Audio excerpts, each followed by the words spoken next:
vamos a conectar con la doctora Carmen Encarnación, es cardióloga y electrofisióloga, directora del Departamento de Arritmias del HOMS, con quien vamos a estar conversando sobre el COVID y así como también sobre las secuelas que puede tener en pacientes con algún tipo de problema cardíaco con hipertensión. A propósito del Día del Corazón. Bienvenida, doctora, ¿cómo está? Muy buenos días. Gracias al equipo matinal por darme la oportunidad de dirigirme al pueblo dominicano precisamente hoy, 29 de septiembre, cuando se celebra el Día Mundial del Corazón, un llamado al despertar de las conciencias para que aprendamos a promover la salud cardiovascular y saber cómo prevenir las enfermedades cardiovasculares. Doctora, hay que recordarle a Caminero que hay que tener el corazoncito bueno porque usted es del Valle de la Muerte, ¿verdad? Así. Para los equipos, ¿verdad? Para los equipos. Ahí Para se que no sufre mucho. sufra. Se sufre mucho. Ahí se sufre mucho. Doctora, Bueno, pues por eso hicieron un HOMS allá en Santiago, para doctora, los santiagueros. cuéntenos un poco cómo uno cuida ese aparatito que se mantiene Bueno. manteniendo el ritmo, manteniéndonos en salud. Lo ideal y lo más correcto es que empecemos educando a los niños y así tendremos adultos sanos. La enfermedad cardiovascular se previene desde temprano. ¿Y cómo lo hacemos? ¿Qué es lo más recomendable? Bueno, adoptar hábitos cardiosaludables como son alimentación sana y la práctica de ejercicio regular. Ya en los más adultos o mayores, lo importante es, aparte de adoptar las prácticas cardiosaludables, pues es controlar los factores de riesgo cardiovasculares como son la hipertensión, la diabetes, la obesidad, el sobrepeso, dejar de fumar y controlar los niveles de colesterol. Creo que estas medidas, tanto en niños, adolescentes y adultos, pues nos harán trascender en cuanto a morbimortalidad cardiovascular, porque recordemos que la enfermedad cardiovascular continúa siendo, aún en tiempos de pandemia, la causa de muerte más frecuente en cualquier parte del mundo y aún lo es más en los países de mediano y de bajos ingresos, como somos nosotros en la República Dominicana. Doctora, ¿qué tipo de riesgo implica el COVID-19 para un paciente que tenga algún tipo de dificultad cardíaca? Se ha comentado mucho en torno a eso, pero ¿cuáles son los problemas concretos que puede generar? Un paciente afectado por este virus que conocemos como SARS-CoV-2, que produce la enfermedad de COVID o COVID-19, tiene riesgo cuando es un envejeciente, cuando es un paciente afectado de diabetes, cuando es un paciente con insuficiencia cardíaca ya de base, cuando es un paciente que tiene enfermedad coronaria ya de base. Esos pacientes están en un riesgo especial, los pacientes hipertensos.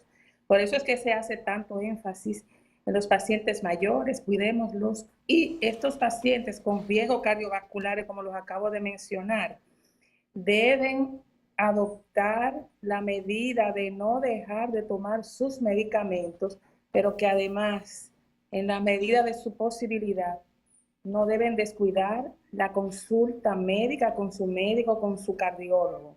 En estos tiempos de pandemia, la enfermedad cardiovascular y sus complicaciones ha sido importantemente significativa. Los pacientes se han dejado morir en casa, se han dejado complicar en casa, llegan en muy mal estado.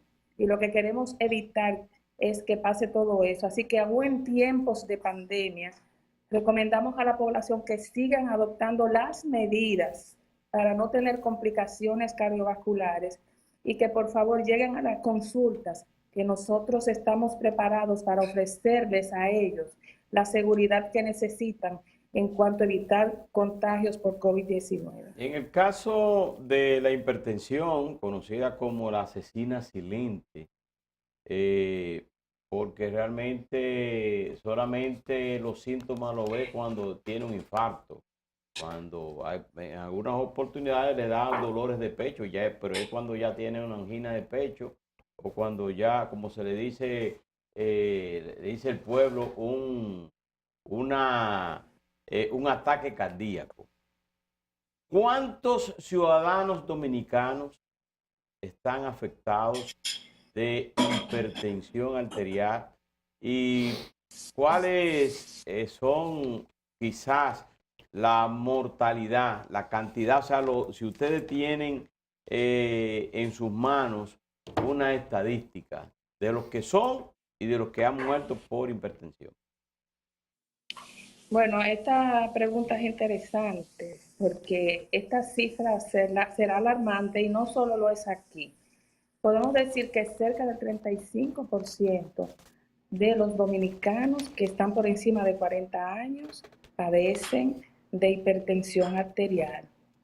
Es una enfermedad muy común en la población y observemos que frente a una pandemia, pues tendremos muchos pacientes hipertensos que van a ser tocados por esta afección viral.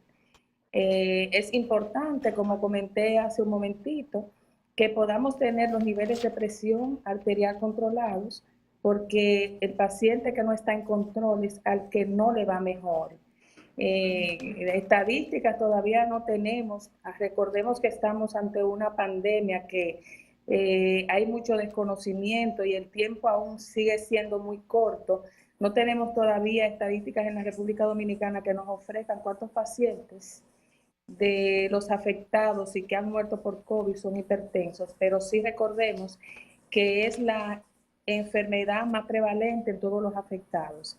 Aparte de que el sexo masculino es el sexo más afectado, pues la hipertensión es la comorbilidad cardiovascular que más se encuentra en los pacientes afectados por COVID-19. Usted dice el 35% de la población dominicana que pase de los 40 años está afectada de hipertensión. Es correcto. Estos datos los arrojó un estudio que se publicó hace algunos años. Es el estudio de los factores de riesgo en la República Dominicana, el de Fricardo, donde también se mostró que un porcentaje importante de la población, cerca de un 10%, padecía de diabetes mellitus y que el colesterol era significativamente prevalente en la población dominicana, colesterol elevado. Doctora, parecería que este tema cardiovascular y el virus como que se combinan para ser mortales, porque parte de la característica del virus es que coagula la sangre, el nivel de coagulación de la sangre. ¿Cuál debe ser el procedimiento que los ciudadanos deben observar cuando se sienten con los síntomas de COVID en ese sentido? Esta pregunta resulta muy interesante. En principio se creía que el COVID solo afectaba al sistema respiratorio. Más adelante pudimos observar que otros órganos pueden ser afectados y que el corazón se afecta de forma importante. Estos procesos de formación de coagulitos o de coágulos importantes va a desencadenar inclusive la presencia de infartos tipo 1 y tipo 2, pero también en aquellos pacientes, incluso aquellos que ya han sido egresados, pueden presentar problemas de coágulos en las piernas sin que esto quizás le pueda llamar la atención significativamente. Y por eso es que muchos pacientes, después que están egresados y que están evolucionando quizás satisfactoriamente, pueden tener un desenlace fatal. Así que, de acuerdo a los factores de riesgo que tenga ese individuo, estamos adoptando medidas de anticoagular a los pacientes por un tiempo determinado, que tampoco aún está definido por las novedades de la enfermedad. Cada día sabemos algo, aprendemos algo nuevo, pero es importante que cuando tengamos un paciente con factores de riesgo cardiovasculares y que ha tenido esta condición, pues nosotros hagamos la prevención de evitar que esos pacientes ya en la etapa convaleciente de la enfermedad puedan tener un episodio generado por un coágulo. Y obviamente en la fase aguda los infartos pueden estar presentes y es una de las complicaciones de estos individuos, porque la injuria del corazón de estos pacientes puede suceder de forma directa por el propio virus, produciendo insuficiencia cardíaca y arritmias que pueden dar al traste con la vida, pero también pueden afectar al músculo cardíaco por uno de los dos tipos de infarto que les acabo de mencionar. Doctora, usted decía ahorita que para prevenir un poco la situación había que hacer ejercicio y comer sano. Quizá la gente entiende muy bien lo del ejercicio. Usted sale a caminar o practica algún deporte o va al gimnasio, pero en términos de comer, ¿cuáles son los elementos que deberíamos evitar para prevenir las enfermedades cardiovasculares? Sí, la verdad que una dieta rica en fibras, proteínas, vegetales y baja en grasas saturadas es ideal para que el paciente pueda tener una evolución satisfactoria. Es un paciente que bajará de peso y obviamente sus niveles de colesterol y de triglicéridos en sangre serán más óptimos y por esa vía vamos a disminuir el riesgo. En cuanto a los ejercicios, lo recomendable es practicarlos alrededor de 150 minutos a la semana. Esa es la recomendación actual y a eso es que apelamos, que los dominicanos y en cualquier parte del mundo las personas pues mejoren su alimentación, eviten las comidas fritas, y usen las carnes a la plancha, al grill, etcétera, pero que los vegetales, los cereales y las frutas sean también importantes en la alimentación de cada uno de nosotros. Doctora Carmen Encarnación, el COVID-19 se ha reducido porque anteriormente se daban informaciones de 1.200, 1.300, hasta 2.000 contagios diarios, 28, 30 muertes, hasta 35, y de repente ahora aparecen entre 2 y 1 por día, como ocurrió en el día de ayer, un solo muerto en 24 horas, contagios de 400, 300 y pico. ¿Se están disminuyendo las informaciones al público o es que se ha reducido el COVID-19 en la República Dominicana? Yo podría decir, con mi actividad día a día en el hospital, que esta afección se ha reducido significativamente. Significativamente. Ya las salas destinadas para los pacientes con COVID, tanto de unidades de cuidados intensivos como salas clínicas normales, están ya más habilitadas para los pacientes normales. Bueno, pues eso son buenas noticias, sí, doctora. Estamos más llenos de pacientes con otras afecciones que no son enfermedad por coronavirus. Esa es la realidad. O sea, se ha reducido tanto en el Homs, allá en Santiago, como aquí en la capital. O sea, no hay subregistros. La verdad que son reales los... Son reales. Hemos disminuido significativamente. Bueno, que pues están dando noticias más buenas. Adelante no se puede descartar, pero en la actualidad ha mermado mucho la visita a los hospitales, los ingresos, tanto en unidades de cuidados intensivos como en salas clínicas. ¿Ha sido correcto el hecho de que el gobierno haya dispuesto una flexibilización en el caso del toque de queda? ¿O usted cree que eso pudiera afectar a volver de nuevo a tener que cerrar el país? Doctora, agregando a lo de Caminero, lo de la buena noticia, la baja en la hospitalización no pudiera estar relacionado también con las edades de los nuevos pacientes, porque hay gente más joven que se han infectado y que no siempre necesitan ingresar a un hospital. ¿Cómo se relaciona eso? Eso es un factor que puede ayudar, pero no es el único.